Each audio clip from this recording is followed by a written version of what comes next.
ദോശക്കല്ലിൽ കുറച്ച് ice cube ഇട്ട് നോക്കണേ, നമ്മൾ ഞെട്ടിപ്പോവും. വേറെ ഒന്നുമല്ല, ഇതെന്തോന്ന് കാണിക്കണമെന്നായിരിക്കും വിചാരിക്കണം. ചില സമയം ദോശ ഇടുമ്പോഴേക്ക് ദോശ ഇങ്ങനെ വിട്ട് വരാതെ ഇങ്ങനെ ഒട്ടി പിടിച്ചിരിക്കുമല്ലോ.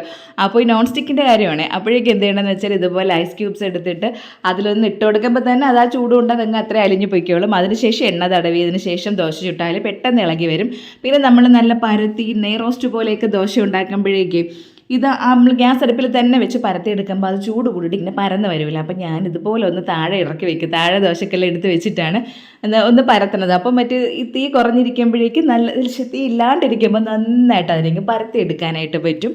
അതുപോലെ തന്നെ മുട്ട ഇവിടെ എല്ലാവർക്കും നല്ല എന്താണ് പ്ലഫി ആയിട്ടൊക്കെ ഇരിക്കണം കേട്ടോ.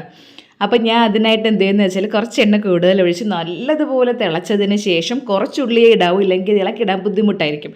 അതിനുശേഷം ദോശയല്ല മുട്ട അതിലേക്ക് ഒഴിച്ചു കൊടുക്കുമ്പം തന്നെ നോക്കിക്കോ, ഇനി നമ്മൾ മറിച്ചിടുമ്പോഴേക്കും നല്ല ഇങ്ങനെ നമ്മളെ വെള്ളയപ്പം പോലെ മുട്ട ഇങ്ങനെ പൊങ്ങി വരും. അതാണ് കുറച്ചും കൂടെ ടേസ്റ്റ് കേട്ടോ. ടേസ്റ്റ് നല്ല കാണാനും ഒക്കെ ഭംഗി അതാണ്.